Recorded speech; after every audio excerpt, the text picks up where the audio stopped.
Okay. Okay. I think we can start the lecture today. But okay. First of all, I would like to say thank you for you for being willing to give a lecture to our students at UNPAD. We know that you have been quite busy lately regarding your plans to attend a meeting in United States, I guess. Yeah, we really appreciate that, and we do hope that we could learn a lot from you today. Bapak Ibu dosen yang saya hormati, and also the student who joined this lecture, and also others who are listening through the YouTube channel. In this room, I also identified Bapak Neil Makinuddin. How are you, Pak Neil, from Kalimantan? I think we met sometime. Well. I know Raj when he was at the beginning of his study in Lalut Birai. Ya. Apa kabar Pak Neil? Thanks Pak Budi, alhamdulillah baik. Terima kasih Pak Budi dan tim sehat-sehat ya. Ya, sehat. Okay, apa kabar Neil? Baik. We miss you a lot, Raj. I know. I miss Kalimantan so much. And Indonesia juga. Okay. Well, hopefully, maybe next year I'll come. Yeah. I've got a sabbatical next year in 2023. So I'm going to see if I can get some money to come to visit everyone. Yeah, we'll become our orang pusat, yeah. It's Kalimantan, the new capital city. Yeah. Pak Budi knows very well that. Yeah, we are countrymen. Okay, everyone, I would like to convey that today's ecological anthropology lecture will be delivered by Pak Raj, who will share his experience in conducting various research in Indonesia and also in other countries. Actually, Pak Raj's presence this afternoon was actually not the first time.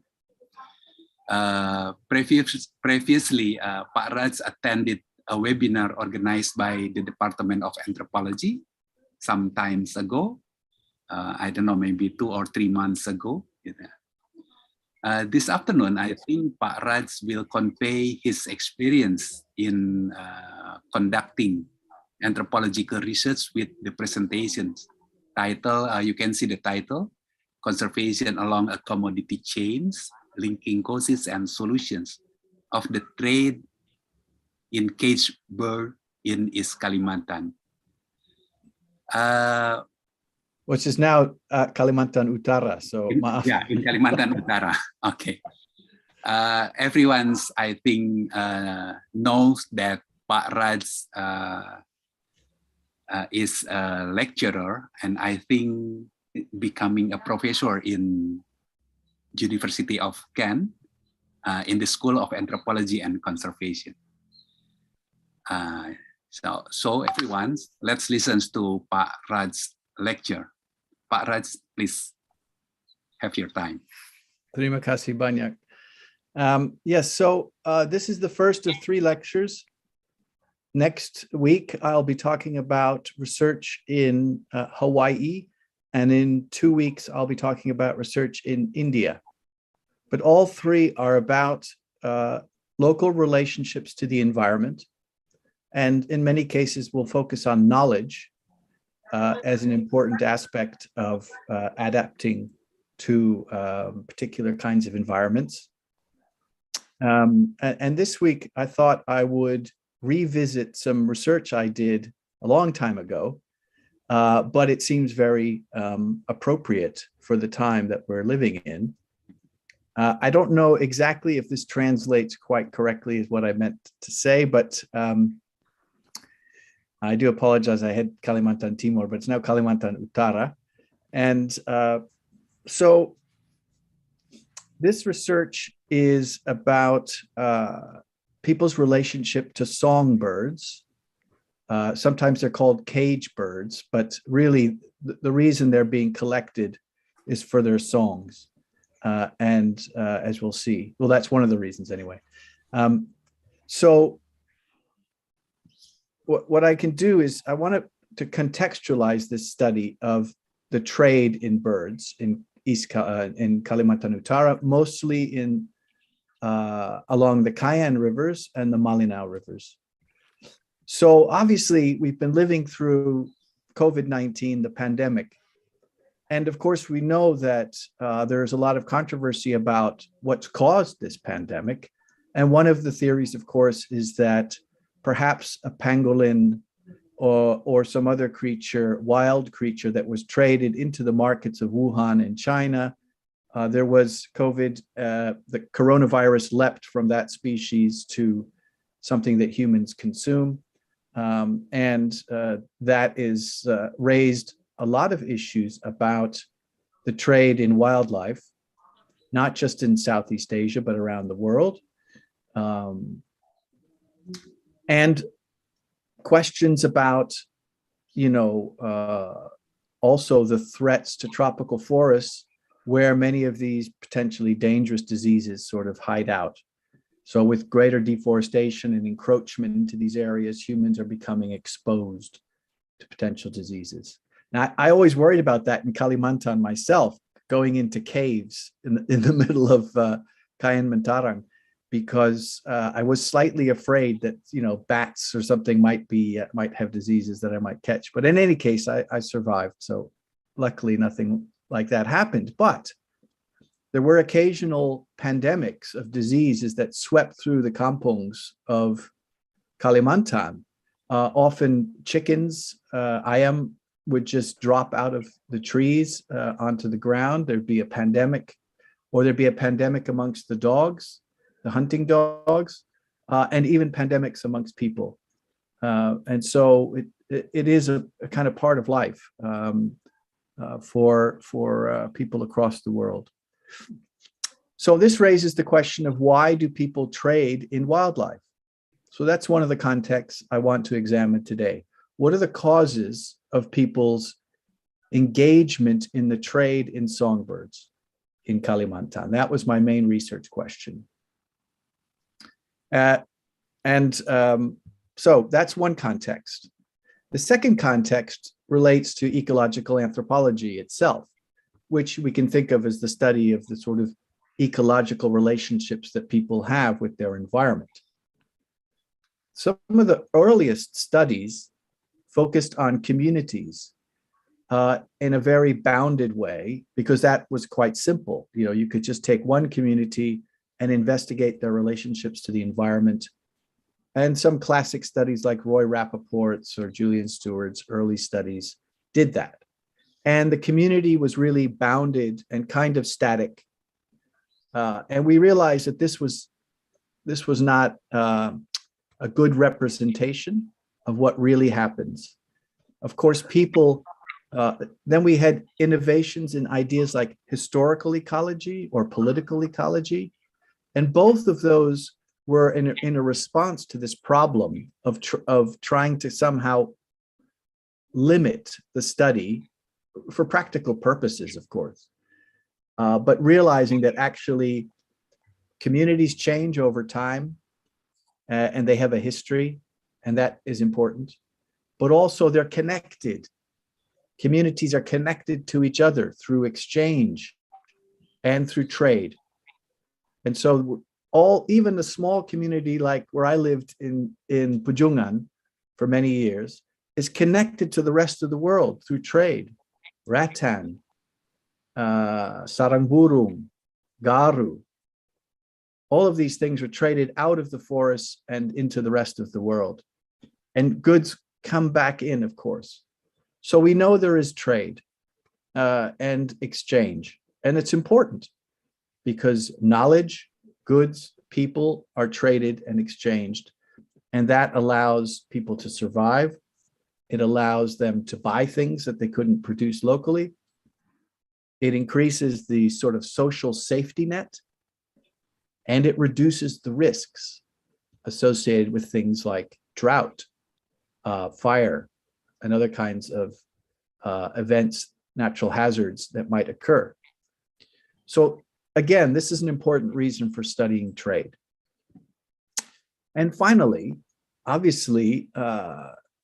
the conservation of birds in Indonesia is a big issue. And Indonesia has a huge number of birds, 1,812 by this survey of species, many of which are quite threatened, the majority of which are not, but there are quite a few that are traded. And, questions have been risen about, can the trade in birds, as we currently see it, can it be sustainable? How effective are conservation measures? How effective are government regulations and abilities to regulate or control the trade in birds to protect illegal trade? And is domestication the solution? We often see when we're talking about products that are traded, especially wild products, once they begin to become scarce, then you have the increase in domestication. Look at fish on the global market. Maybe not in Indonesia, you guys are still lucky, but pretty much here, it's almost impossible to get wild fish. It's all farmed. And as we'll see now, there's increased numbers of farming of birds, literally, of songbirds, especially the two that you see on the right here, the cucuk rawa and the kucica hutan, which there are different names for these, but these two certainly are being raised in cages by people and sold for outrageous prices. And this seems just be happening naturally because birds are disappearing, but they're still so valuable. Okay, so those are the three contexts, right? The wildlife trade and disease, the need to study trade and exchange between communities to really understand the human ecology of a group of people, and the conservation of birds. Okay, so for those of you who don't know Kalimantan, this is the Bulungan area, northern part of Kalimantan, now Kalimantan Utara. When I was doing research, it was Kalimantan Timur. And I worked in this area here in the Malinau River Valley and in the Cayenne River Valley. And the little dots you see there are communities that I did research on for this project. So again, what we did, sorry, I'm just going to go back one. Oh, doesn't want to go back.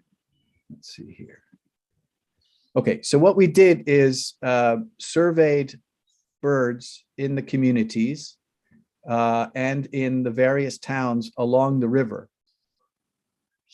from the interior to the coast. This is Tarakan, Tanjung Selor, Malinau, and then kampungs up in, this is Long Bia, and then kampungs up in the Ulu. And so we were interested in what birds people had, what birds people collected, what birds people bought, and why. It was very simple kind of research, very cheap research. Just travel and ask people, you doesn't, and take pictures or take recordings. So that was it in terms of methods. And it was a small study. It was preliminary.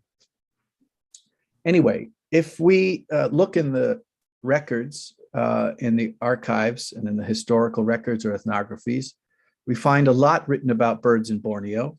And in fact, one of the greatest books ever written is this huge tome called The Birds of Borneo by Smithies. There's a field guide to the Birds of Borneo that was made from the drawings in this, but it's really a truly magnificent work that weighs about 5 kilos. So, but if you're interested, that's a great place to start. Okay, so birds are really important in the culture of Kalimantan and Sarawak and Sabah, all the Dayak people that live there. And they're used for food, of course, like wild Argus pheasant. And because they're important for food, also all sorts of technology has been developed, like using bird lime to trap birds, using snares, using traps like snares, and even blowpipes were used to capture birds and for food. Obviously, medicine believe it or not, the kukal, which is in Indonesian known as bubut, which is a type of cuckoo. It's used for producing a medicine for arthritis or bone breaks. And of course, walet sarang, the bird's nests, are also used as a medicine, but mostly that's traded through traders into China and Singapore and places like that. I don't know of many instances where people like the Kenya and the Penang that I worked with actually eat birds' nests themselves. They're mostly traded. Other birds are used as indicators. We could say ecological indicators. Lophora bulweri, which is sort of an ayam hutan, very beautiful and very rare, was often used. If you could hear it called, it was often associated with the arrival of babi hutan that were migrating into the forest. So they were sort of an indicator. And there were other birds people would use to indicate rain was coming, etc. So birds often a good ecological indicator, and as we'll see, also an important kind of ritual indicator. Pests, the bondol rawa or munias, upit, locally known, is an important pest on rice, and people go to incredible lengths to protect their ladangs and sawa from birds. And also kingfishers, Pakaka emas. They're also raiding fish ponds. And in fact, in one of the villages I worked in, they told me that they had given up with fish ponds because either the neighbors would steal the fish or the birds, the kingfishers, would get them. So there was no point in wasting energy trying to have ikan in fish ponds. Of course, birds are very showy and colorful, and they've been used for fashion and decoration and ritual and display around the world in many cultures, and also in Kalimantan as well. The feathers are used in dance. The hornbills, the various hornbills are known as paran birds, burung paran, and they have very high social status. And only the paran could display images of the hornbill on their burials and on, for instance, the backpacks for anak.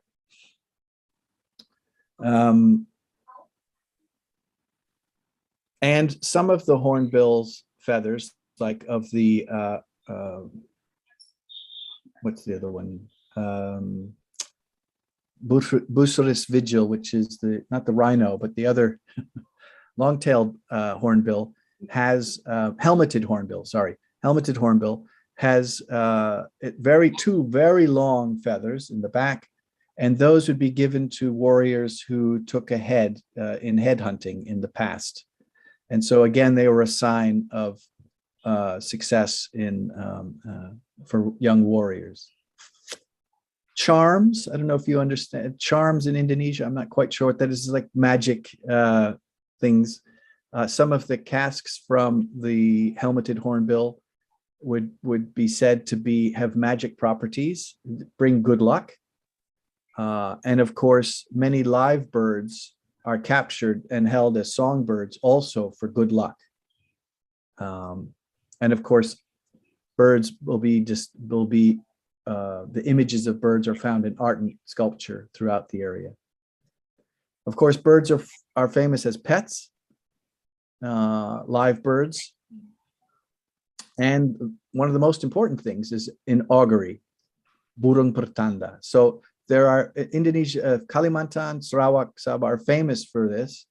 Birds as messengers of the gods, and were used to predict the future, and also as guidance for hunting expeditions, warring expeditions, where to put a ladang, etc., etc. So these were signs, pertanda, about that were carrying messages from the gods.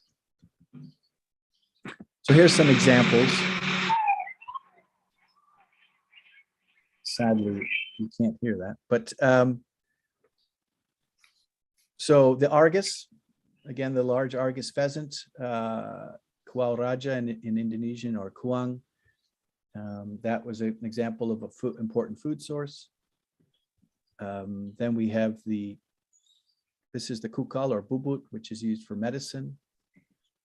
Here we have the ayam hutan, the Lophura bulweri, and the punai tunggal. These are used as ecological indicators. Here we have the munia, bondol rawa, and the pakaka emas as pests. These are the two important hornbills, the rangkong papan and rangkong gading. And this is the cask here. And then these are some of the ways that you see the decoration of feathers in dance, and in fact, the dance itself that many of you have seen in Kalimantan, because it's performed all the time, is, especially for the males, is a dance of the hornbill itself. So mimicking the behavior of the hornbill, representing it in dance, and also supposedly cleverly disguising particular kinds of hand-to-hand combat moves that would be useful. So many of these dances are danced with a parang in one hand. So the bird, the actual behavior of the bird is represented in the dance itself. And then you see the women, of course, dressed in birds and representations for various ritual ceremonies as well. These are some of these famous omen birds in Kalimantan. I've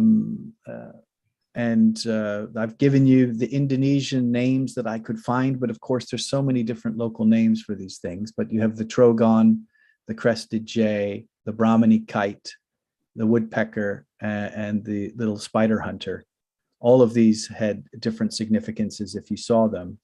For instance, if a village was going to go to war against a further tribe, they would look at the Brahminy kite and see how he was circling in the air. And if he was going, clockwise, that might be a warning not to go. If he was going counterclockwise, that might be an indication that it was safe to go. Michael Dove has written a very interesting article, which I'll give you, where he talks about these bird omens as the effect of their behavior is to randomize often people's interactions with the environment. So for instance, if you're going out going out on a hunt and you see one of these spider hunters crossing your path from left to right, that would mean that there's danger and you should go home. Or if you're going out to clear a new ladang in the hutan and you see one of these woodpeckers, then it would mean that's not a good place to go, and you go find a different location for your ladang. And so some people have hypothesized that this kind of randomness about people's interactions with the environment actually has a kind of conservation implication.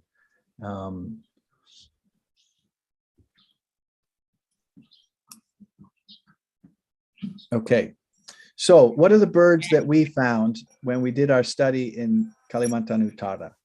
The first one is this little Serendit Melayu, or a blue-crowned hanging parrot, Loriculus galagulus. You find it in the very mature forest, in the primary forest, up high in the canopy. Young kids go out to catch these, and they would make a tall stick with a bunch of radial branches, and they would cover the branches with glue, lem from Artocarpus elastica. And so the birds would, and then they would often, if they had one bird, they would tie the bird to the stick. It's terrible. And then it would attract the other ones. And once they landed on it, they'd be stuck. Their feet would be stuck in the glue, and they could take it home and have these in cages in their houses. And there I've given you some prices. Now, this is a very cheap bird in the sense that it doesn't command a huge price. So I was doing research both before and after the crisis, the Reformasi crisis in 1977, 1997, 1998. So part of what I was trying to show here was that in the crisis, the value of birds became more expensive and people were getting money. It was also an El Nino year. We had droughts, we had fire in Kalimantan. It was a crisis of crises, right? And there you can just see that before and after the crisis, the prices went up dramatically. And then I just went online and found prices today where now you can find these being sold online from anywhere from half a juta to a juta rupiah. And which I've translated into the British exchange rate, 27 to 56 pounds. Got a lot of money. Inflation between 1997 and 2022 is about 6 times. So you would expect somewhere around, 6 times 8,000 is what? 48,000. So basically, the value of birds is 10 times the inflation rate. So that suggests that they're becoming more rare and demand is very high because the price really is skyrocketed much beyond inflation. This is also a CITES listed species, and it's mostly a good luck charm. So people have them, they sing beautifully and they keep them in the kampungs a lot. Not many of these are actually traded. They're definitely kept because they're not that valuable. Although these days they probably are traded. Okay. And so we see also that people are, this is how they usually kept. People are also beginning to, and this was clear from the online data, people are also beginning to raise these at home and get them to breed and produce eggs and then be able to trade them. So this is Pertanakan, I think is the Indonesian for it. But so this is now being farmed, and we'll see many of these species are now being sort of grown at home. The barred ground dove, burung perkutut, was also traded back then, and it also has gone up, but perhaps not as much. It's pretty much the same, but it's also available online, 150,000 rupiah, but perhaps not as expensive and perhaps more common than the other ones. Now this one is the murai batu. It has also many local names, and the white-rumped shama thrush was a beautiful songbird. And here you can see how online now between 2 million and 4.5 million rupiah per bird. And these are clearly being raised now. And people talk about how old they are. So they know since hatching, and they're often sold in pairs. This is an Iban Omen bird, very rare in the forests, but as you can see, extremely valuable. As is the related magpie robin, known as the burung kaser or kachor. And it also is perhaps not as expensive as the other one, but still much higher than the natural inflation rate would suggest. Again, these birds are getting more and more rare, and so more and more valuable. The tiong mas, many of you have probably heard, the talking hill myna, is also Appendix 2. Its value, I couldn't find any in Indonesia.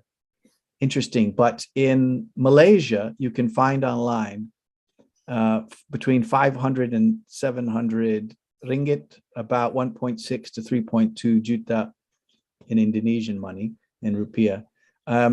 But interestingly not, and what I did find though, is a lot of people being arrested for the illegal trade in tiang mas. So, and the confiscation of birds. So this apparently is being very successful in terms of stopping the trade in this one in Indonesia. The very famous Chuchakrawa or Rowo is the straw-headed bulbul, also very endangered. Many people think it's basically now extinct in the wild. And as you can see, it's up to huge amounts of money, but these are all bred now. I haven't seen anyone selling anything wild. And I would imagine it was even rare 20 years ago when I was doing research on this. I think probably extinct in the wild right now and just being. But this is an important bird because it's very loud and melodious. I really wish you could hear it. It's got a fantastic sound, and people get 5 or 6 of them in their stores, and they're so loud they kind of attract people. And I'll talk about this in a minute. The value of these birds as sort of advertising or attention grabbing. Okay, so those are the main birds that were traded. And when we looked at the presence of birds from the Ulu to the coast, Malinau, Balikpapan, we could see how the different species varied. So you had some of the very cheap birds like the parakeet here, which was most common. And then as you went down closer to the coast, you had the more valuable birds being more common. So that's typical, I suppose, that the valuable birds are being traded to centers where people can buy them, where they can afford them. And the other ones are staying in the Ulu because they're not worth trading. But all along the way, people do have birds and they are keeping them for various reasons. Now, this is a little economic anthropology, but we can think about this trade in terms of a commodity chain, yeah? A gudang komoditas or a rantai komoditas or a pemasaran.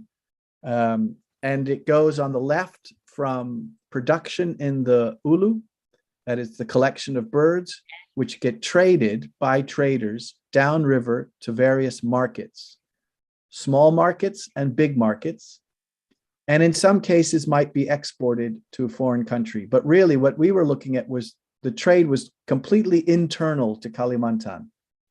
These were being bought and sold in Kalimantan itself. They weren't going even to Java at that time. They were going, basically they were local. It was a regional trade, which is important.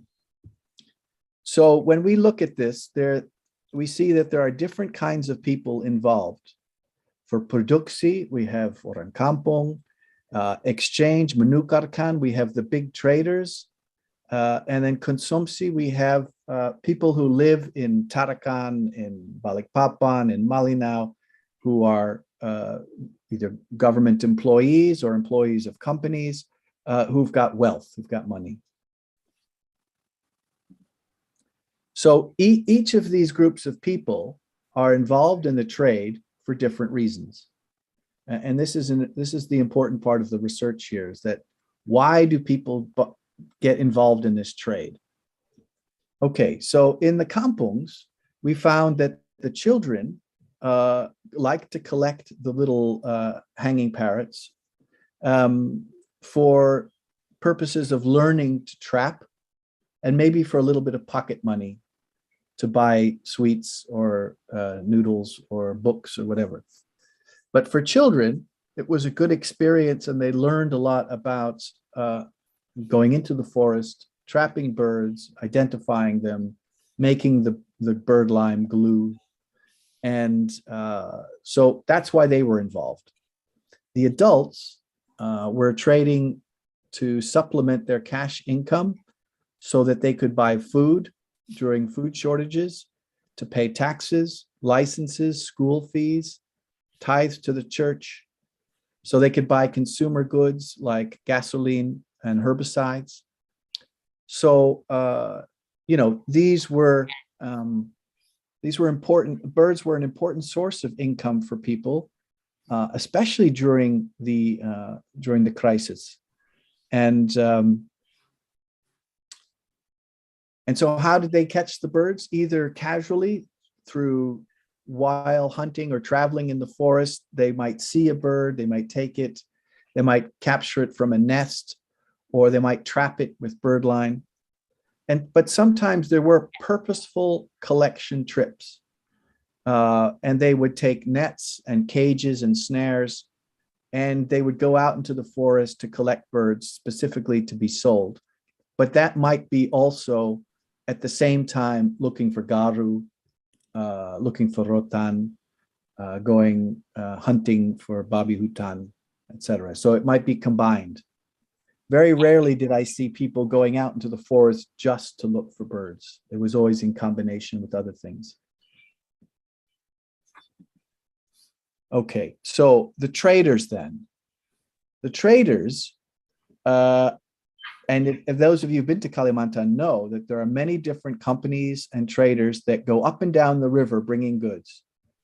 They're bringing trade goods to consumers in the interior. They're bringing back forest products, whether it's garu, rotan, kayu, everything possible that comes out of the forest, including birds.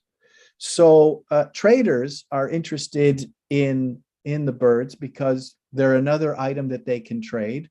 So it makes their trips upriver more valuable. They have a diverse inventory that way. But they also maintain relationships, social relationships and economic relationships with the various families and communities in the highland, in the Ulu, in what we call patron-client relationships. So in many cases, they might sponsor a collector to go out and collect birds.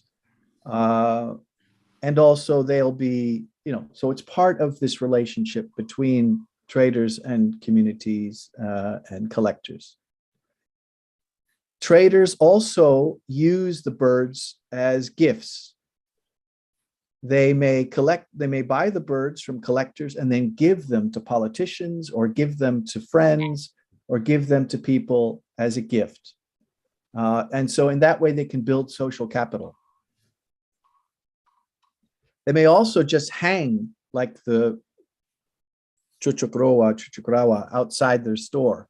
They may hang birds in cages, and that will attract customers to the stores because they're very loud singers and very attractive.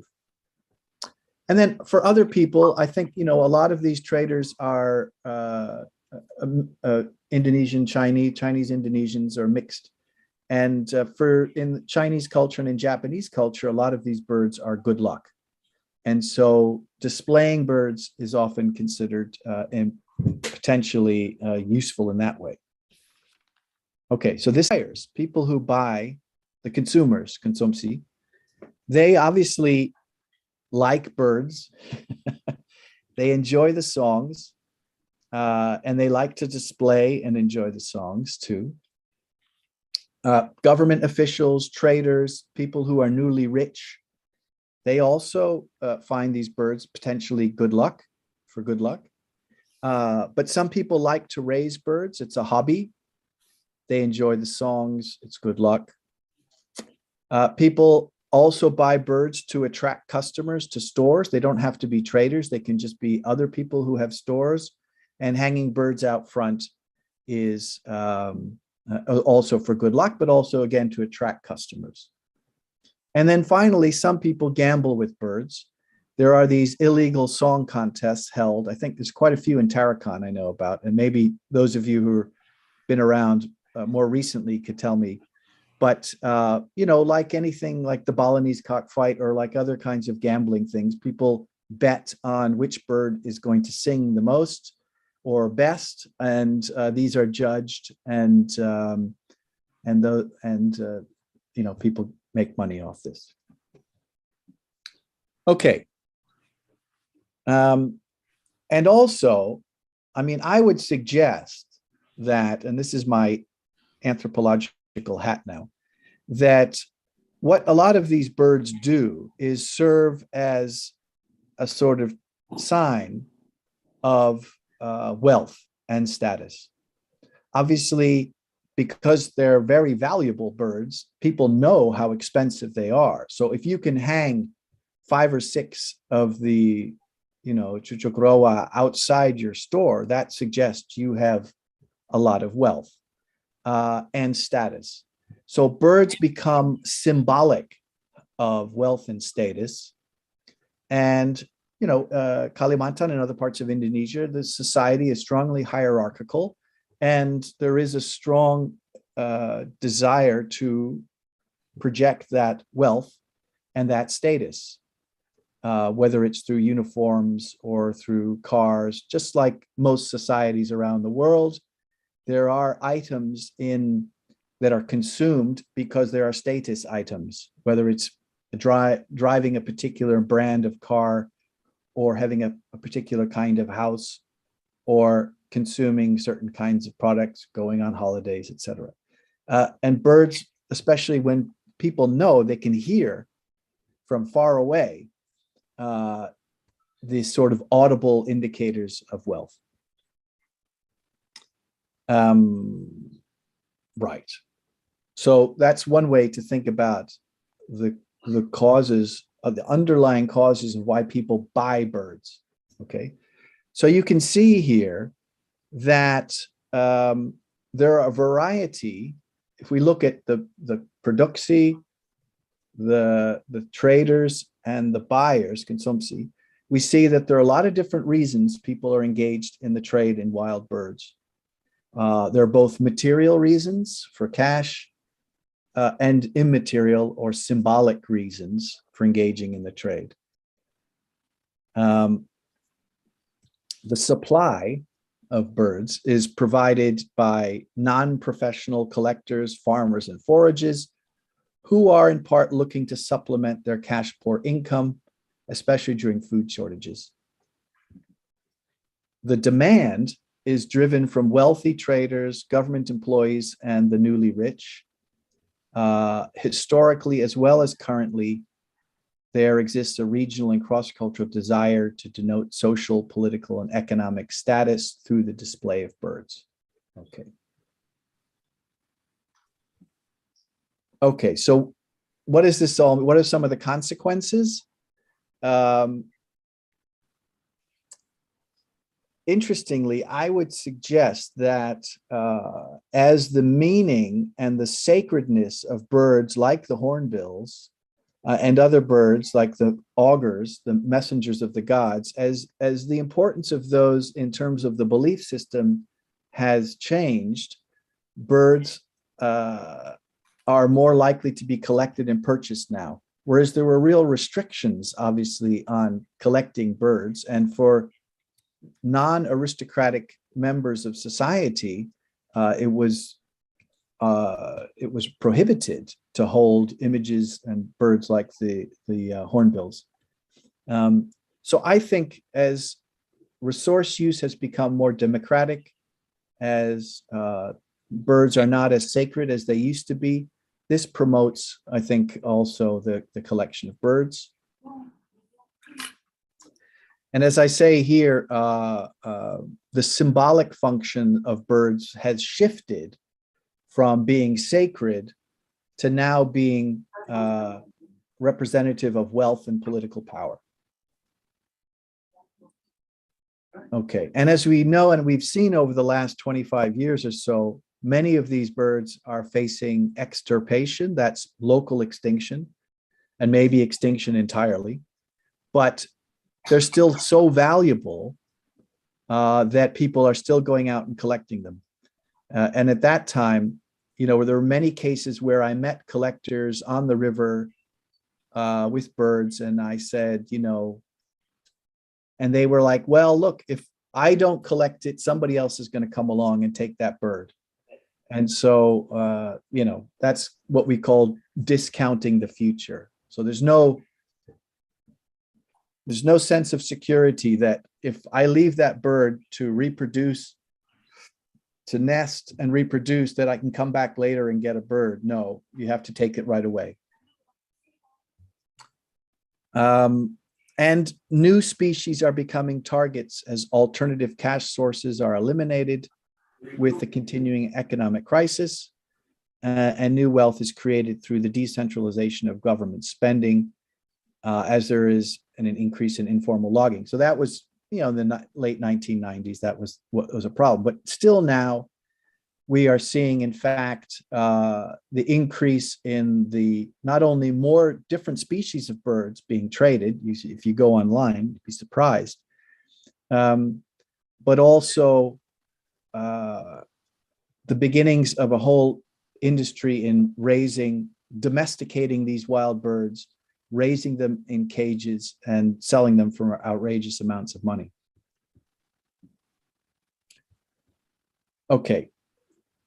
So what? What's the significance of the study?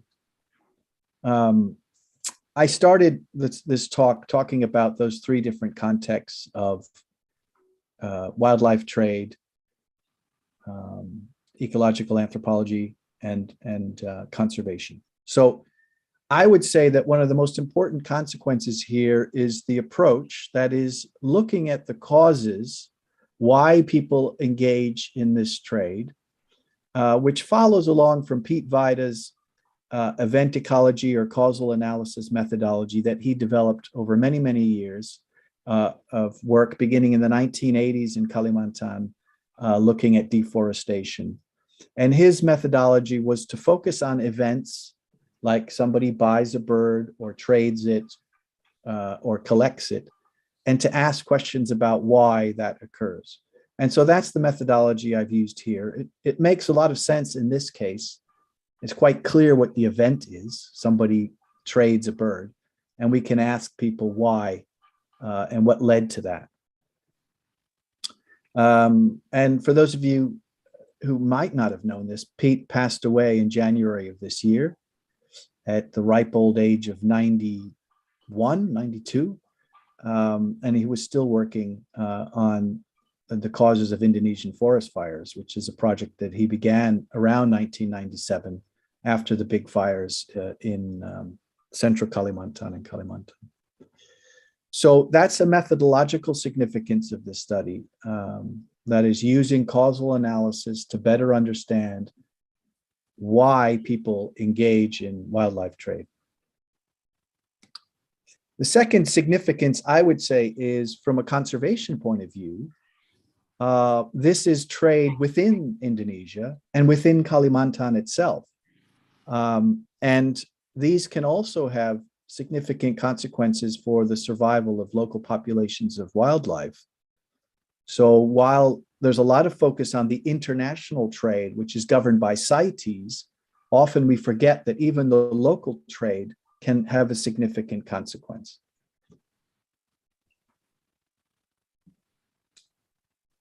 Okay, if you're a conservationist, you're interested in saving local birds, how do you stop a trade in wildlife that's based on a desire to symbolically display wealth and social status?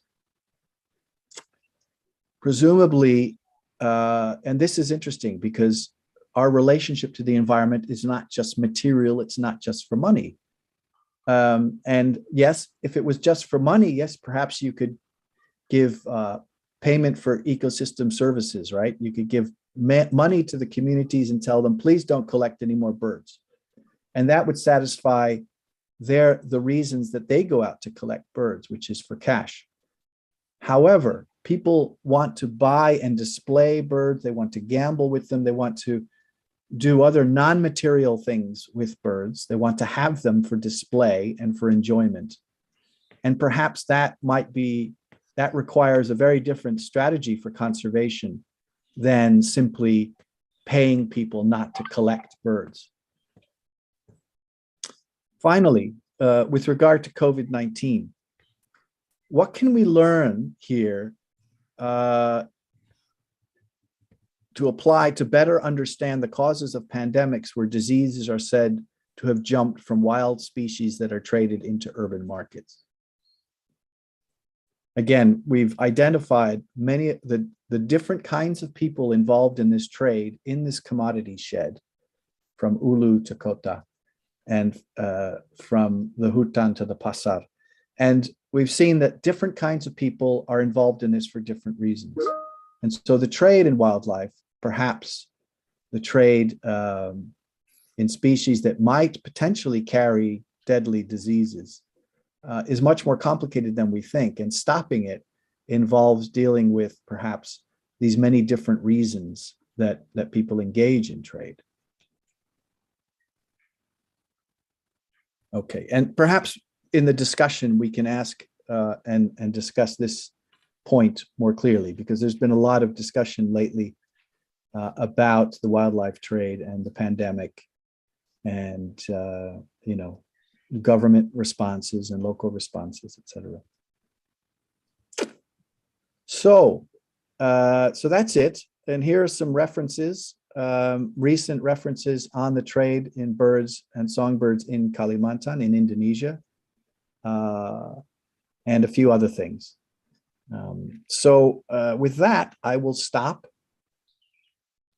and I guess we can have questions or discussion. And thank you very much for listening.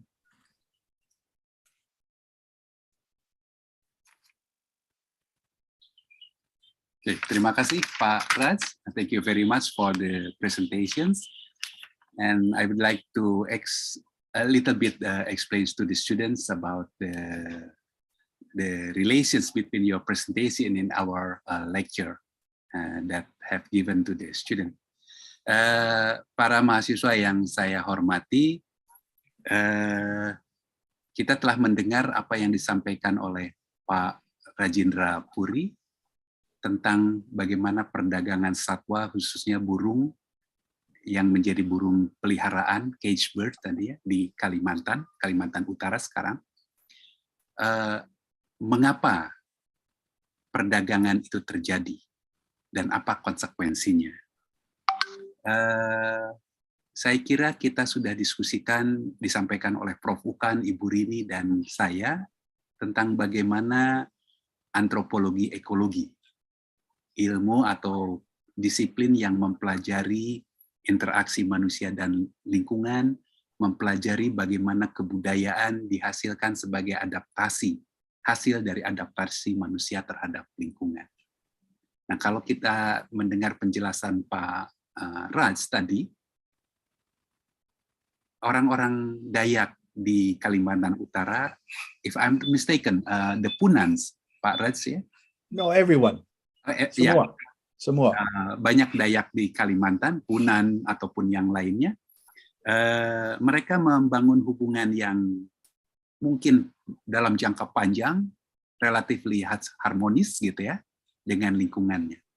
Mereka mengobservasi bagaimana jenis-jenis satwa seperti burung itu punya nilai dan itu diwujudkan dalam kebudayaan mereka. Misalnya ya, tadi disebutkan ada tarian-tarian yang tarian burung seperti tarian burung rangkong, hornbill dance dalam upacara dan sebagainya. Kita melihat bahwa cara hidup orang-orang Dayak di sana, saya ingatkan lagi, itu adalah hasil dari adaptasi mereka terhadap lingkungan. Walaupun hasil adaptasi itu, kalau kita pernah diskusikan tentang konsep dari Bennett, bisa menghasilkan desirable consequences dan juga undesirable consequences, gitu ya. Nah, kita bisa melihat sekarang apa yang disampaikan oleh Pak Raj tentang undesirable consequences. Isu yang diangkat adalah pertanyaan pertamanya, kenapa orang sekarang melakukan perdagangan khususnya burung, gitu ya? Ada 3 hal tadi. Apakah pemanfaatan yang secara berkelanjutan bisa dilakukan, bisa diterapkan? Sustainable use is possible, itu yang pertama. apakah perdagangan burung itu bisa dihentikan? Dan atau kemudian seandainya perdagangan burung juga harus terus terjadi, apakah ada solusi dalam bentuk domestikasi? Itu pertanyaan-pertanyaan yang saya kira pertanyaan riset yang dilakukan oleh Pak Raj sejak lama, if I'm not mistaken, since the 1990s, ya, cukup lama sampai update-nya tadi kita lihat ada data tahun 2002, termasuk harga dan lain-lain. Gitu ya. Nah, studi yang dilakukan tadi menunjukkan bahwa satwa seperti burung itu punya fungsi sosial, punya fungsi nilai budaya, ritual, dan lain-lain. Tapi juga lihat bahwa kenapa perdagangan burung ini terjadi. Anak kecil belajar tentang budaya mereka dari orang tuanya. Mereka belajar mencari uang, dilatih menangkap burung untuk sekadar ya mendapatkan uang saku. Tapi ternyata bagi orang-orang dewasa, bagi keluarga-keluarga di sana, perdagangan satwa seperti itu juga menjadi sumber income tambahan, terutama di kala paceklik misalnya, kesulitan makanan dan lain-lain. Jadi perdagangan satwa itu memberikan manfaat. Gitu ya. Bisa jadi juga punya fungsi di dalam membangun hubungan politik ketika ada pertukaran hadiah, ya, memberikan hadiah kepada para pejabat tertentu, para politisi, terbangunlah political relation di antara mereka yang sangat baik. Tapi juga kita bisa melihat ada hubungan yang patron-client sifatnya antara penangkap burung dan pembelinya. Hubungan yang saling tanda petik menguntungkan bagi kedua belah pihak. Gitu. Tapi konsekuensi dari semua itu disampaikan tadi, sumber daya khususnya di sini keragaman satwa semakin berkurang, bahkan ada yang terancam punah, gitu ya. Nah, jadi pertanyaan tadi, kalau seperti itu, bisakah dihentikan perdagangan seperti itu? Kalau tidak bisa, apakah bisa dilakukan domestikasi? Saya kira pada tahap ini Pak Rajendra akan mendiskusikan lebih banyak lagi tentang pertanyaan-pertanyaan itu. Tapi satu hal yang tadi kita catat, bahwa dalam kajian yang dilakukan, monodisiplin mungkin bukan saatnya lagi. Kajian-kajian seperti itu membutuhkan pendekatan yang multi bahkan interdisiplin. Dan tidak bisa dikatakan tidak ada satu disiplin yang mendominasi, kira-kira begitu. Kalau mengikuti apa yang dikatakan Faida. Saya kira itu catatan singkat ya. Jadi kita bisa melihat koneksi antara perkuliahan kita secara konseptual tentang human nature relation, tentang culture as a result of the adaptation, dan kemudian ini contoh-contoh kasus bagaimana perubahan dalam interaksi manusia dan lingkungan yang tadinya cenderung harmonis berubah menjadi disharmonis. Adaptasi yang dilakukan oleh masyarakat might result in undesirable consequences as suggested by Danat. Saya kira itu ya, Anda semua bisa melihat linkages-nya sekarang, dan untuk itu sebagaimana tadi disampaikan oleh Pak Raj, is there anyone who want to ask? Please raise hand. Silakan angkat tangan. You can ask in English or in Indonesia. Saya kira ya, Pak Raj juga masih ingat tentang bahasa Indonesia. Masih, tapi tidak berani lecture dalam bahasa Indonesia. Oke. Silakan. Siapa yang akan bertanya? Silakan raise hand atau boleh langsung.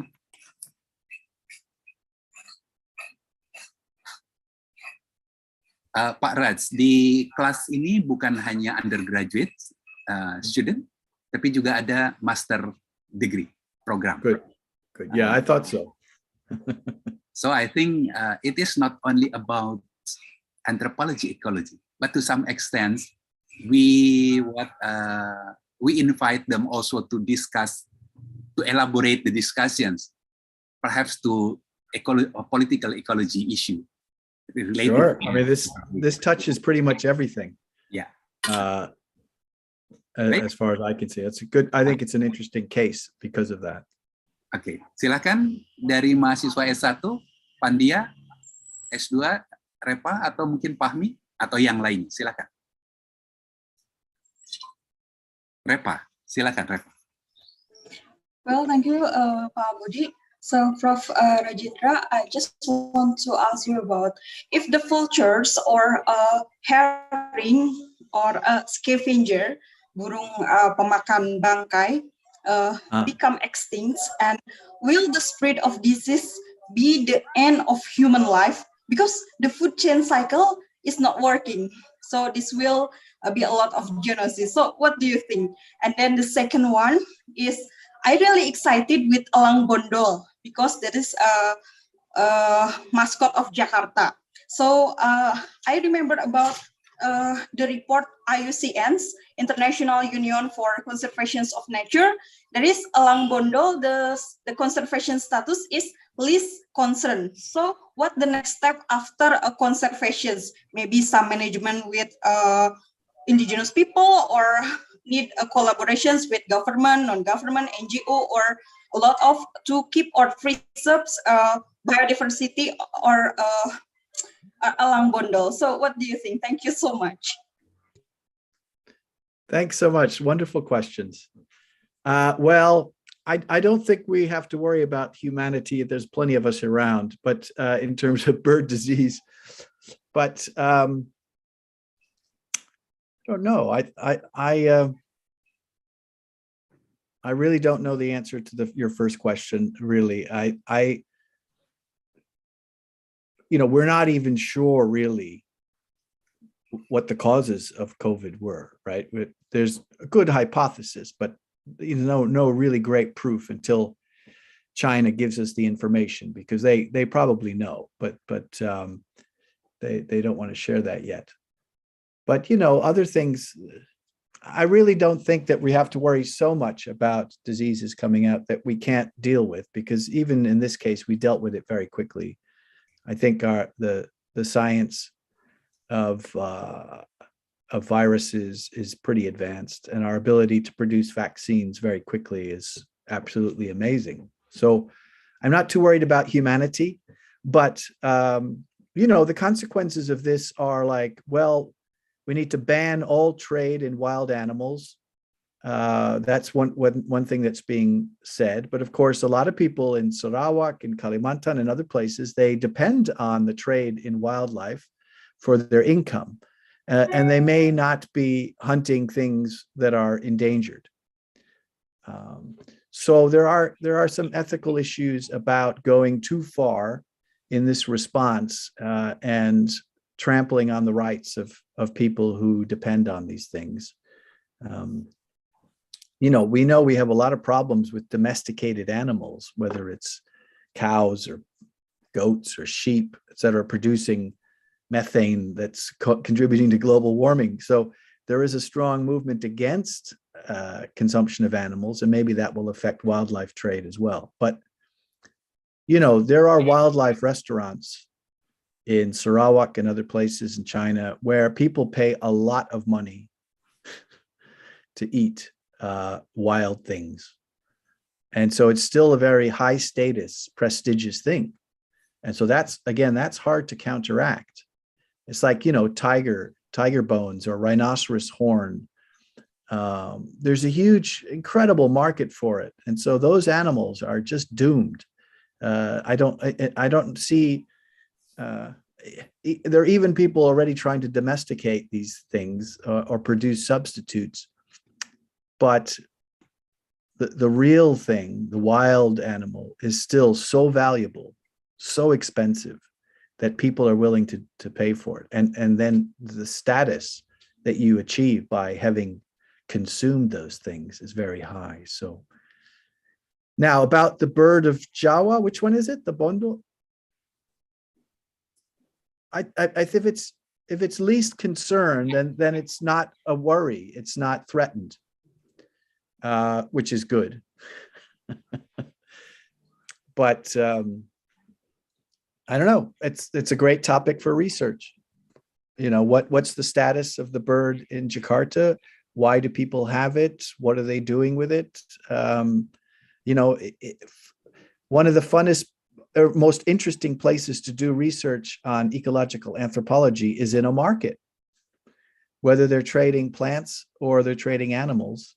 It's a fun place to go and talk to people and find out what's being traded and why. So I highly recommend that. If you're looking for a student project, go down to the pasar and start talking to people about what they're trading.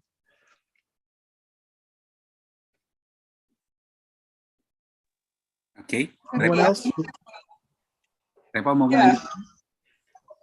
Yeah, it's interesting to learn about Elang Bondol because I see about a symbolic culture from Jakarta people because Elang Bondol or Brahmini kite or Haliastur Indus for a scientific name. It's really interesting and it's a highly pricey. It's really pricey because have a symbolic status. Thank you so much, Prof. Okay. Sure. Any other? No one should. You shouldn't discount the importance of symbolic values when we look at the relationship between people and the environment. The use of plants and animals as symbols is very, very powerful. Yeah. In America, in the US, if you so much as have a feather of the bald eagle, which is the national bird of the US, you can go to jail for a year. Whoa. Even if you find a feather, you just can't have one. Even if you got that from the Indians, an Indian there. Yeah, no, you can't. And even they have problems. But, you know, if they have historical clothing that has feathers in it, then that's okay. But basically, even there, you know, there are some people who don't want to encourage it at all, you know, because, yeah.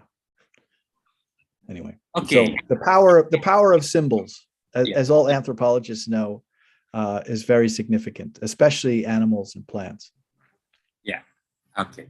But as you mentioned that symbolic values has changed to become more economic values in nature. Yeah.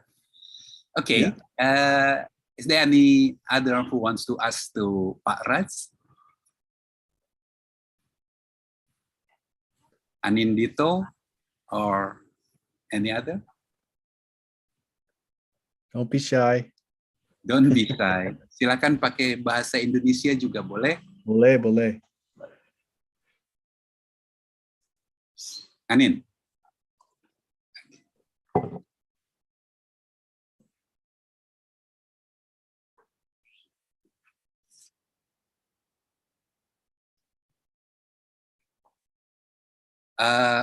Okay, while waiting for other to ask, the issue of what domestication,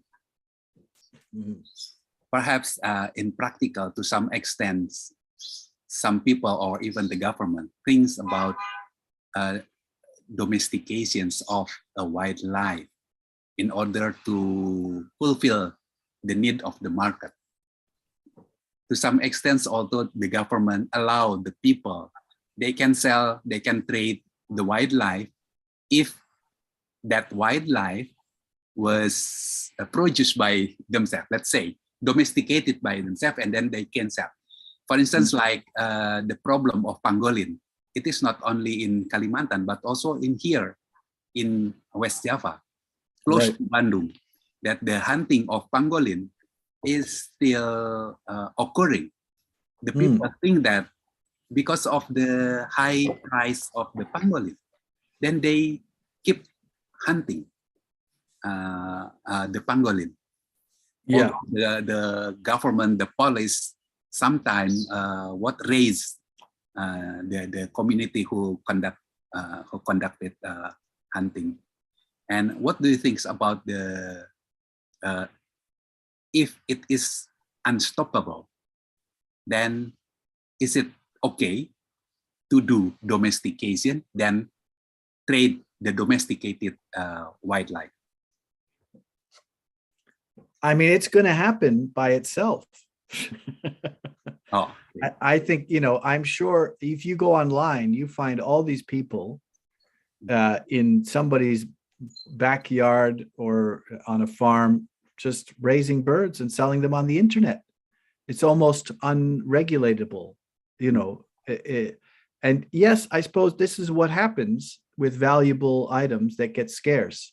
Somebody comes along and tries to domesticate them, as they are doing now with salmon, with bass, with every kind of fish you can imagine around the world, tuna, all of these things that are very valuable commodities are being now farmed, and the science quickly follows the innovators.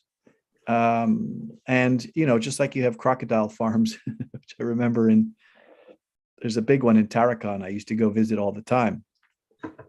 So I wouldn't be surprised if you have actual commercial interest in domesticating, and we're not well, I guess it is domestication in the sense. Eventually it will be. Right now it's more like what do they call it? When you transplant something from the forest into your garden. Mm-hmm. So you've tamed it in a sense, or you're bringing it under management. Yes. But it hasn't reached the stage where you have genetically sort of altered it. And I think that'll take generations, obviously, of breeding. But if they can do it, if the birds will breed in cages and they will lay eggs, and the eggs are viable, as you can see on the internet that they're already doing it. So, eventually more people will be involved and the price will go down. But I think getting the original wild species is still going to be a trick, so that's where there's still a danger, right? Because you still need to start with something. So people still going into the forest looking for birds that they can bring back and start to breed. But, eventually there will also be, you see that they are selling sepasang, of the murai batu. Mm. So you can get a pair of a male and a female babies that you can then, for like 7 juta, that you can then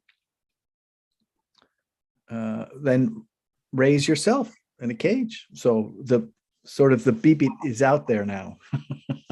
So I think that's, from a conservation point of view, that obviously that would be the best solution if it can be domesticated for the time being, if you can protect the wild populations. Because, as I said, even though you're starting to domesticate, until there is a market in domesticated birds for other people to buy and raise, then the wild ones are still at risk. Yeah. Okay. Yeah. Regarding the domestications, I read once an articles about the domestications of jalak Bali, the most protected species of bird in Bali. And since the people are allowed to domesticate and then they do domestications, the populations of jalak Bali in Bali is increasing. And I have no idea about the current status, but it seems that domesticating the wildlife like jalak Bali has been able to increase the populations. But yeah, so far the protections of the native jalak Bali in the sanctuary, it can be done. And while the people also can trade the bird, but of course the domesticated one. Well, okay. Well, that sounds like a success story then. Yeah, I think so. Yeah, that's great. That's good to hear. I mean, I hope it lasts, because that would be good news for the wild individuals. Ya. Oke, ada lagi yang mau bertanya? Silahkan. Di sini ada Novi Hasanah. Yeah, I see that. Enlighten me. Is there any influence of religion or even belief in a community that underlies the ecological use of an area? Sapahmi, Pak. Sapahmi, Pak. Sebentar, Fahmi. Ini dari Novi Hasanah dulu. Pak Raj akan menjawab dulu. Silakan, Pak Raj. Of course, I think so. Of course. Yes, religion and belief, or belief from a religious point of view, underlies a lot of uses of species in the environment. And it just depends on where you are. We still have around the world what we call sacred forests, or sacred trees, certainly. Sacred trees all through Asia, particularly within Buddhist communities. You have the people tree, the Ficus religiosa. You have banyan trees. There are lots of different trees which are viewed as sacred, and so they are protected. They may serve other functions too, like shade, and there are parts of forests that are still protected. Most cemeteries or burial grounds, usually it's forbidden to cut trees in those areas, especially the ones that are sort of in forested areas. And in many places, the forest will grow up around the cemeteries, around the burial grounds. And those trees, of course, being on a burial ground will be, that whole area is sacred and will not be touched and will remain usually. Be very rare for people to cut trees down in a graveyard. Now people would be very scared of the consequences. But so yes, those are commonly found around the world, sacred forests, sacred trees, for various reasons. They may be associated with burials, or they may just be old places. In Kalimantan, there are many old villages, kampung yang sudah sudah dilepas, that are just the sites where old villages used to be, and nobody will go there. And so they become places where there's lots of wildlife and there's lots of fruit trees, because people planted them and they have grown into the forest. And so these places also are considered dangerous because they believe that spirits of people probably still live there or are still associated with those sites. And so they become little sanctuaries, much like temples and other places. So many different kinds of people have still those sacred things. And of course, anything that's used in ritual, whether it's incense, like garu, or sandalwood, these things are still important to people, and so they still affect how these resources are used as well.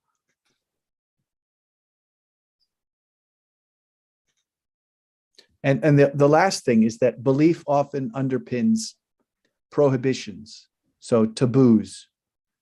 And we know many of those, right? Within Islam, people don't eat babi. Within Hinduism, people don't eat beef or cows, etc. So prohibitions or taboos on consuming wildlife are ubiquitous. You find them all around the world in many different societies, many different religions. And they also will affect people's use of plants and animals.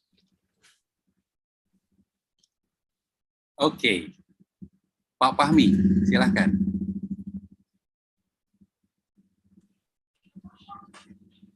Baik Pak, terima kasih kepada Pak Chandra kemudian Pak Budi.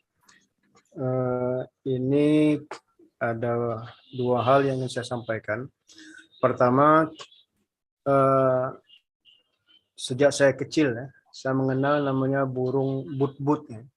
Burung but-but ini di Jambi ya, di Jambi di Sumatera itu di suku anak dalam, kemudian di orang Melayu itu sangat berfungsi untuk pengobatan ya.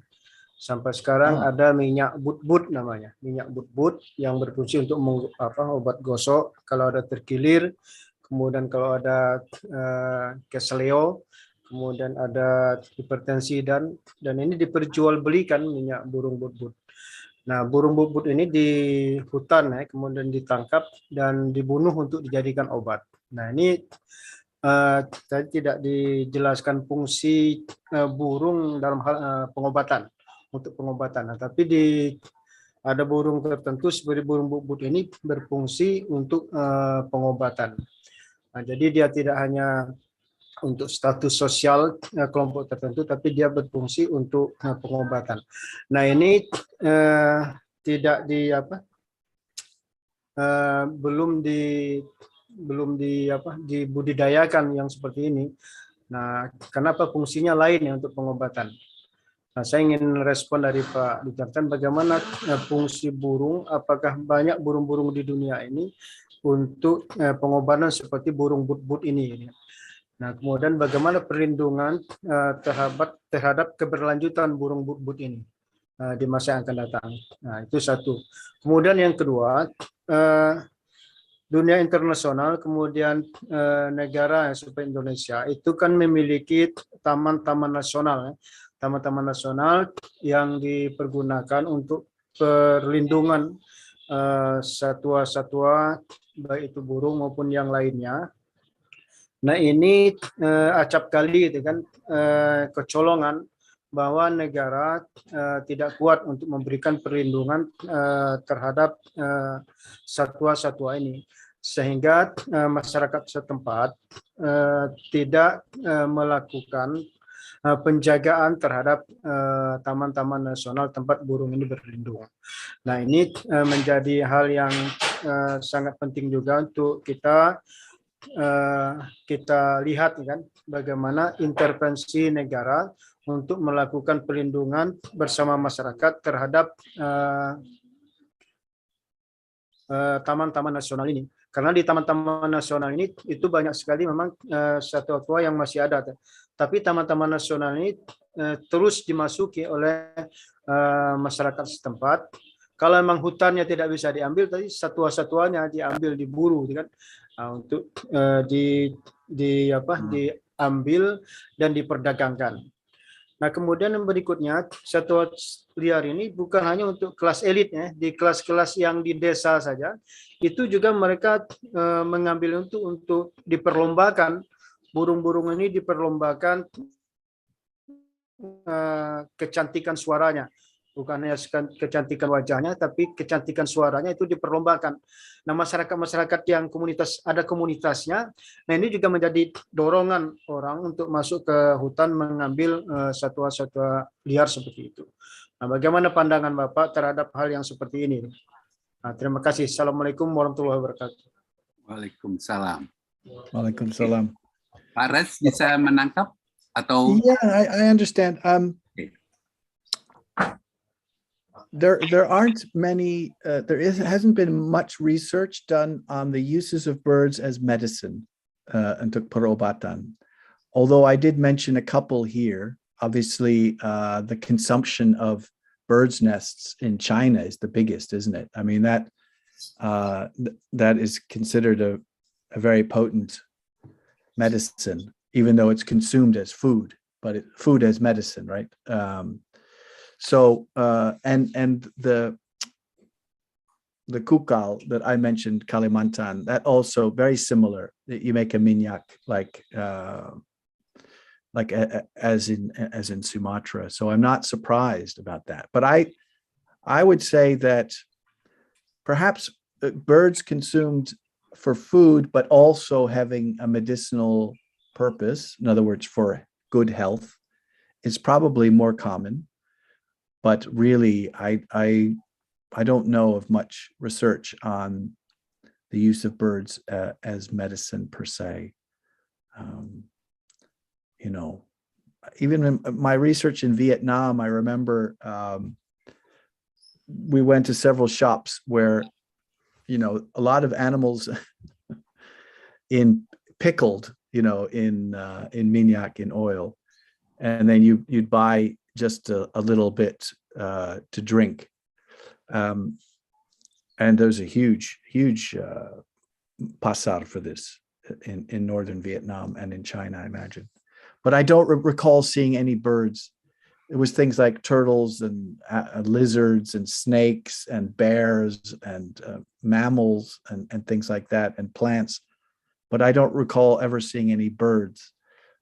So I think it's rare, the use of birds in medicine. But as I said, I haven't seen any research that sort of compares the use of birds in medicine around the world. And then the second question was about Taman-Taman Nasional.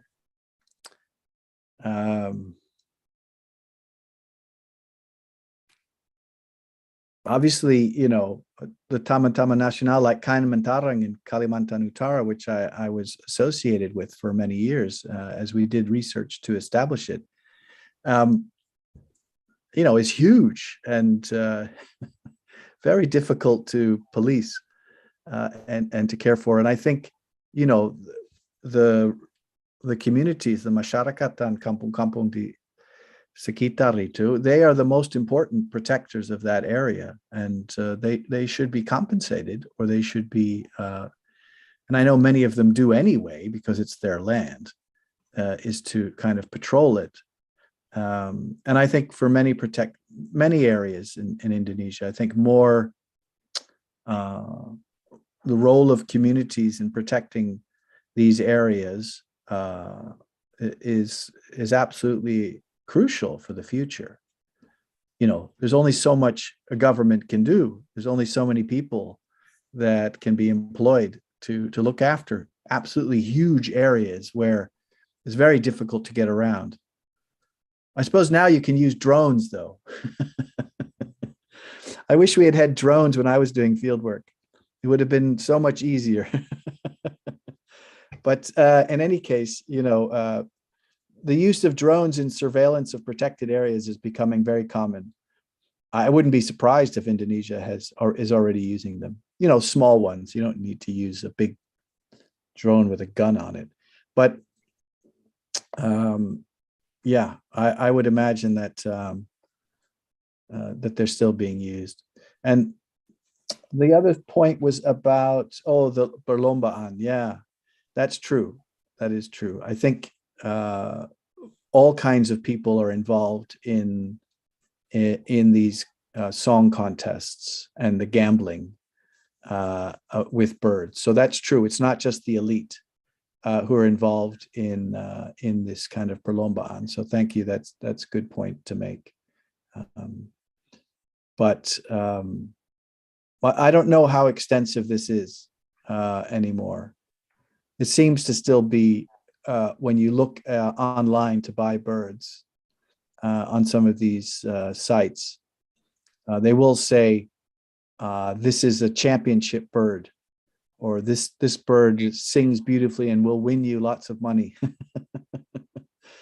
You know, so clearly it's quite popular and people are buying birds. But when you look at the prices, you know, who can afford to buy those kinds of birds? And then you have to be able to take care of them.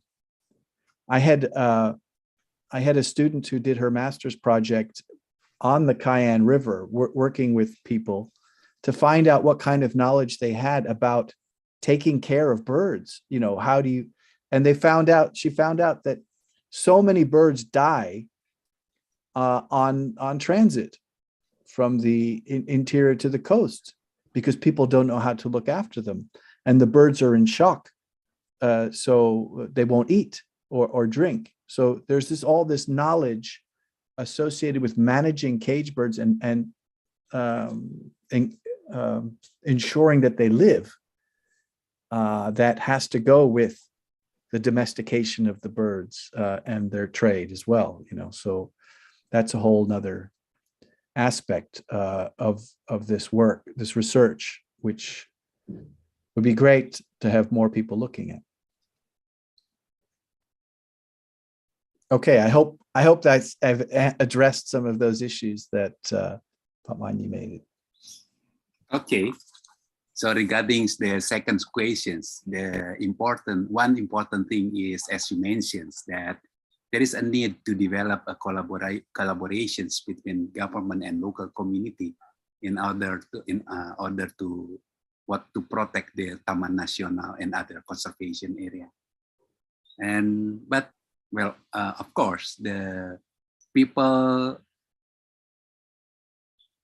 should sacrifice their economy related to the resources in the nature. Then the compensation should be considered. Compensations to the local people. Yeah. Okay. Or just alternatives. I mean, that's what we've been trying to do in conservation for, I don't know, 50 years, right? Is try and persuade people to look for alternative sources of income. Obviously, songbirds is very specialized, and not many people have access or even know how to capture songbirds. So that's a particular kind of trade. And when I was there, we weren't talking about huge numbers. It wasn't, massive. It wasn't a massive trade. And I think part of it had increased because of the crisis in 97, 98, the economic crisis, the political crisis, the ecological crisis. So you could see how, and this happens all the time when we have a crisis, right? Is that people fall back on their natural resources to get income. In Vietnam, we documented a community that suffered because of El Nino drought. So their rice crop failed. And they went into the forest and they collected every orchid they could find for miles and miles. They completely wiped out every orchid to sell on the market to get food to buy rice. So normally they would never harvest orchids. It's too hard. But in a crisis situation, suddenly wildlife becomes even more valuable. It becomes the fallback.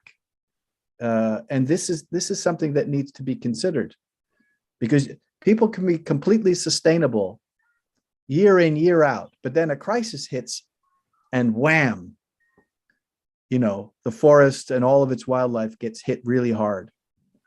And so I often don't think people think about every day, yes, typical, but then these crisis situations put a lot of stress on wildlife and natural resources.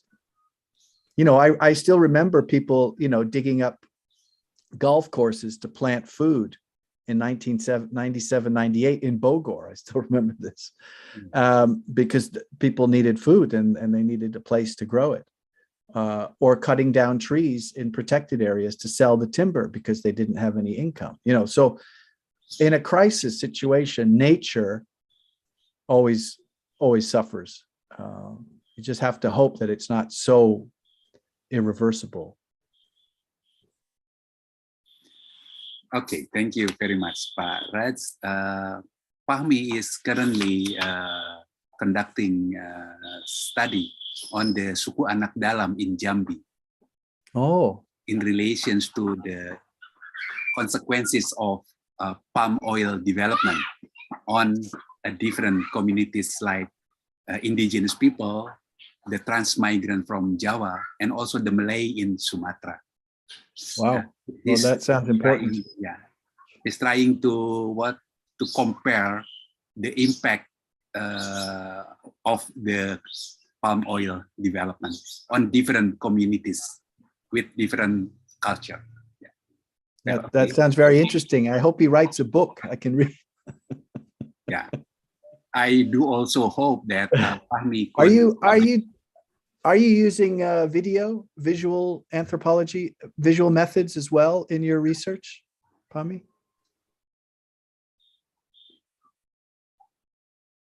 Fahmi, di-unmute ya. Apakah menggunakan dokumentasi video filming seperti itu di lapangan? Ada Pak. Ada. Ada Okay. dia. Oh, good. Yeah. Good. Bike. Yeah, that's very, very powerful. There are a lot of films now you can find on the internet, on YouTube, that document communities fighting against oil palm exploitation of their lands. In fact, I do remember seeing something from Jambi, or maybe it was from Riau, a community-made film about having to interact with the companies, the oil palm companies. So I think YouTube, I think video and film now is so easy and so cheap with just your phone that it's becoming a very important medium in which to present our research. I don't know how much training you give your students, but it's something to, I've been encouraging students to make films, even short ones, just to put on the website that capture some of the people, the way they speak and the way they live and what they have to say about these issues in a more participatory kind of research. I think that's really, really important. So I'm glad to hear you're doing that, because I think in terms of, people are reading less and watching more videos and film. So as scientists and as researchers, we have to find ways to get the message out. And I think film is, photographs, but film especially, and social media are becoming more and more important as ways to reach the public about our research.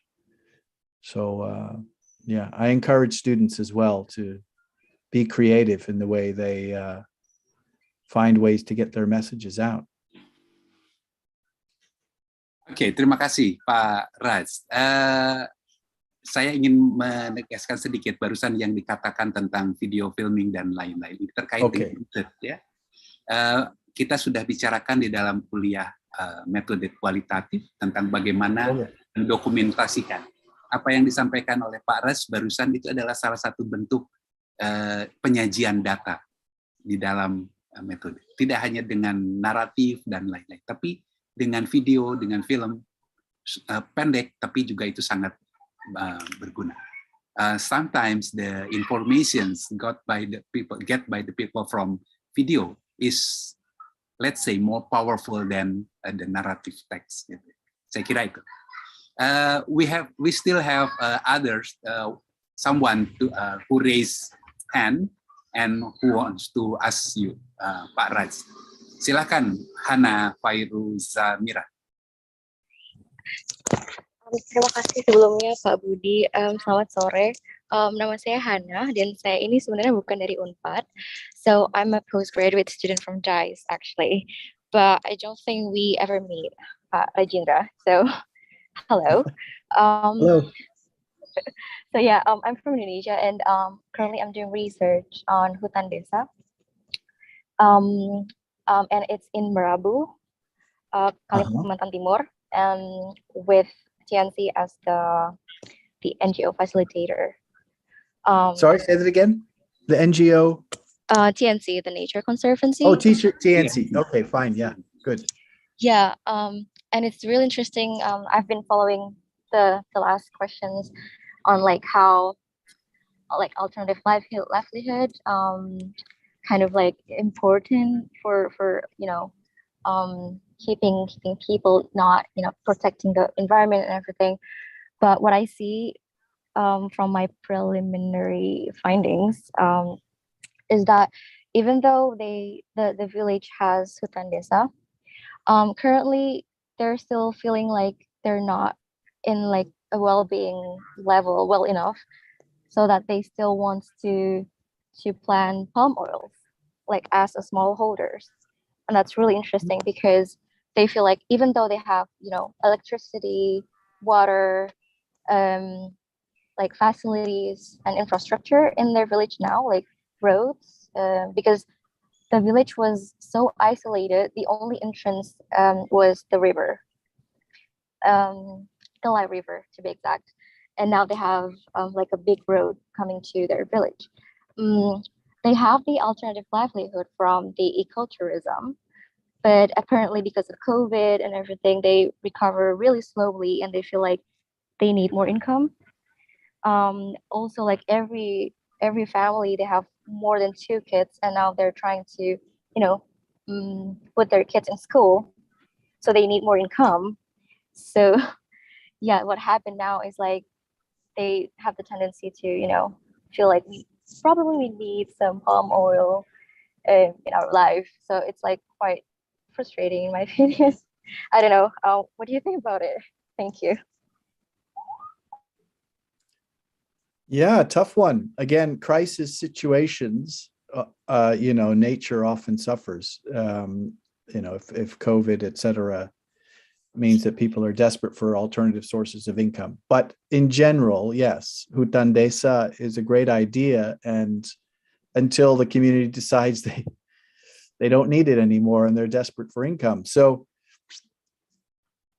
I don't know. I mean, if you look at rubber, right, karet, which has been very successfully integrated into community livelihoods and community smallholder production throughout West Kalimantan, certainly is big, and Michael Dove's work shows that. It's very successful at challenging plantations because it was very easy to incorporate, but it does alienate land that might be used for swidden in the future. And so that's why people talk about rice eating rubber. In other words, that rubber eats rice, eats ladang, because it alienates, it takes it out of the cycle. But frankly, I remember in the Rungus in Sabah, north of Kota Kinabalu, started planting oil palm on their land because they thought if they didn't, somebody was going to take their land for oil palm. And so they thought they would, in a sense, they were sort of shooting themselves in the foot because they were taking fallow forest, which normally would be in the future Swidens, and they were planting oil palm there. But it was, in a sense, to protect their land from land grabbing and exploitation. But if it was possible to have a smallholder production of oil palm, that might be a better solution than gigantic plantations where everything is cleared off. In other words, if every household had 1 or 2 trees and every community had so many trees that they had planted without clearing a lot of forest, in other words, here and there, and you have cooperatives that can collect and sell the palm fruits to factories, then perhaps it's a viable alternative. But in terms of generating a small amount of income, like rubber does for a lot of communities in West Kalimantan, I don't know. I think it's a tricky situation. But clearly, as a researcher, your interests would be in really understanding what's driving people's interest in this.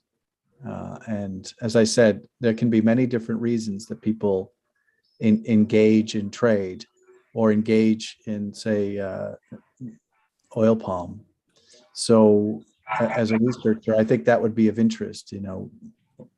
It seems to be, just for economic reasons, but are there other reasons going on there? Is there, are there issues about status? Is it considered to be more modern to have oil palm? Is it considered, pembangunan?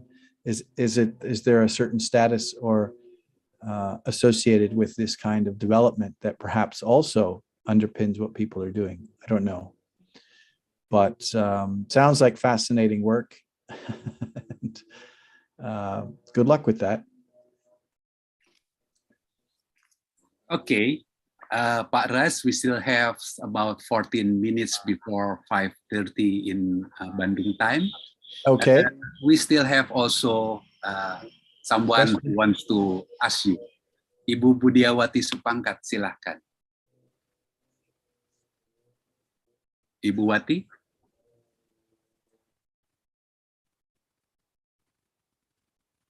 Okay, while waiting for... Hello. Silahkan. Hello. Budi, Ya, silakan. can you hear my voice? Because I'm on the road. Hello, Raj, Yeah. how are you? Baik, Ibu. Aduh, I hope you're not Raj, I hope you're not driving and talking at the same time. No, somebody is driving and next on my side. Yes, Raj, saya mau bertanya juga. I'm not an ecologist, but I'm an anthropologist, and I'm concerned on gender. When you were studying or when you did your research in Indonesia, it's very interesting. But that you take into your account gender issues. I mean, that you use male and female or man and woman as your informant, because it sounds so masculine if we talk about ecological and conservation aspect. Sorry to say. Thank you so much. That is my question. Yeah, thanks, Ibu Wati. Yeah, of course. Yes, of course, I have been working with both men and women in these communities. The trade in birds is almost exclusively male. The only time women were involved in was some of the actual taking care of birds in the cages. But even there, it was mostly a male-dominated kind of trade. So in this case, there are obviously the relationship of birds to people, of course, is definitely gendered, and women use birds as well, which I did mention in terms of ritual and dance and decoration, etc. So but the trade in songbirds was exclusively male. And so for this talk, then I apologize, I didn't address that, but it does turn out to be that way. And I don't know if that is the case elsewhere. I certainly, online, I didn't see any sellers that weren't males. And I don't know in these perlombaan, these, song contests, if women are involved at all. From all the pictures I've seen, I would say not, which is kind of interesting in and of itself. But of course, doing research on relationships between people and the forests in Kalimantan, of course, both men and women are involved. And I had women research assistants as well as male research assistants, which gave me access to working with women, because sometimes, as a male, you won't have access to female culture or female kinds of social institutions, et cetera, et cetera. So it's often good to work in pairs.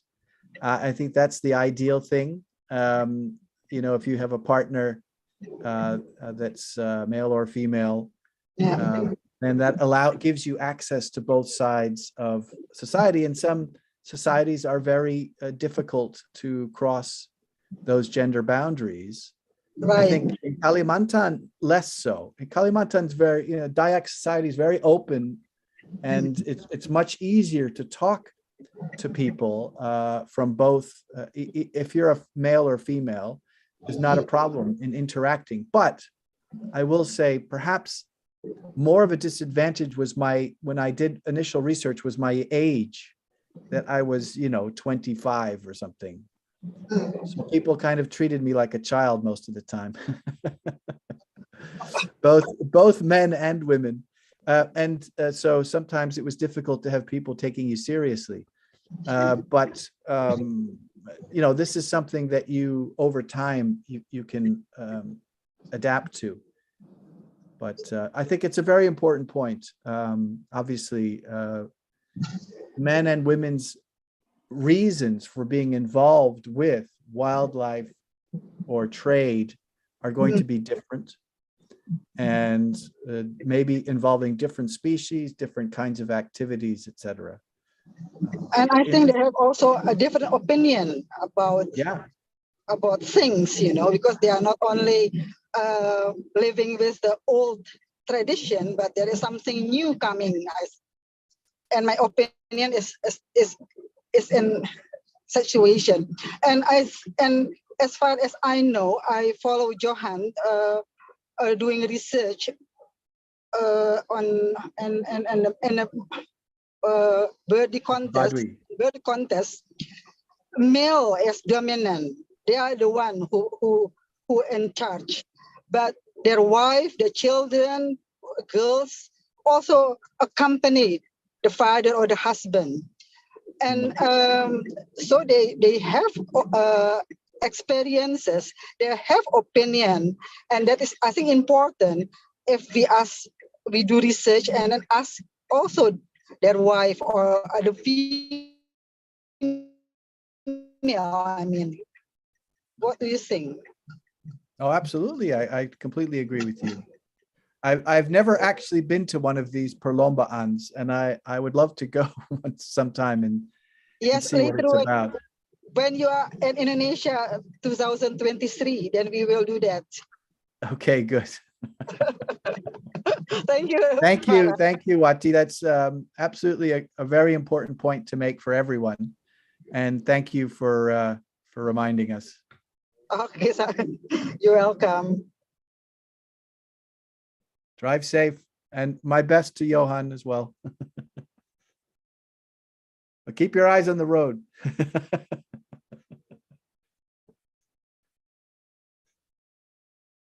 All right, give my warm regard to everybody. I will. I'll let Roy know. Terima kasih Pak Budi.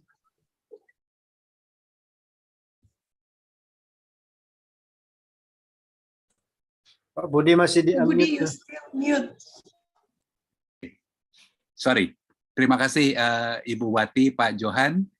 Pak Ras, we still have 7 minutes to go. Then perhaps if there is anyone who still want to ask Pak Ras, please.